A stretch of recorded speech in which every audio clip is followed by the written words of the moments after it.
박근혜 전 대통령이 대법원에서 확정 판결을 받으면서 국정농단 사건에 대한 사법 절차는 마무리 단계에 접어들었습니다.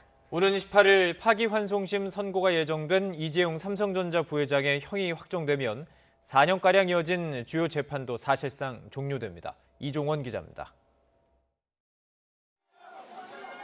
국정농단 사건 수사는 최선으로 개명한 최순실 씨의 태블릿 PC가 결정적인 도화선이 됐습니다. 비선 스스로 뽑히셨는데 지금 신경에 대해 한 말씀 부탁드립니다.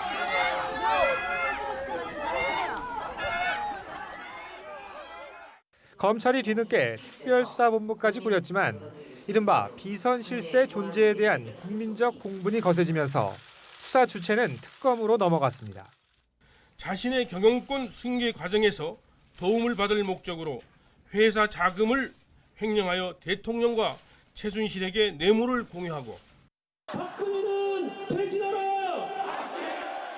특검 수사 결과는 헌정사상 초유의 대통령 탄핵으로 이어졌고 주문, 피청구인 대통령 박근혜를 파면한다. 수사 자료를 다시 넘겨받아 보강 수사에 나선 검찰은 결국 박근혜 전 대통령을 구속하고 법정에 세웠습니다. 국민 여러분께 송구스럽게 생각합니다. 성실하게 조사에 임하겠습니다.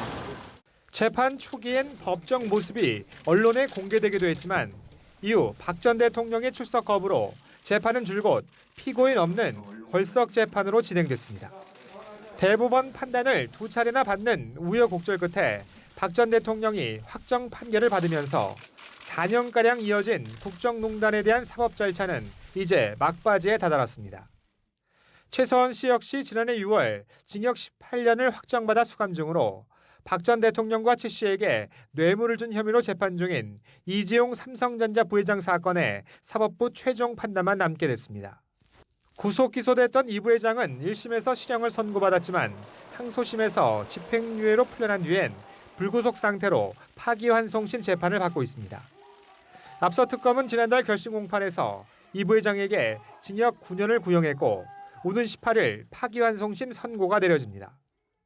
이재용 부회장 사건이 재상고심으로 이어질 가능성도 있지만 이미 한 차례 대법원의 판단을 통해 쟁점이 정리된 상황이라 초유의 국정농단 사건에 대한 사법 절차도 종착역을 향하고 있습니다.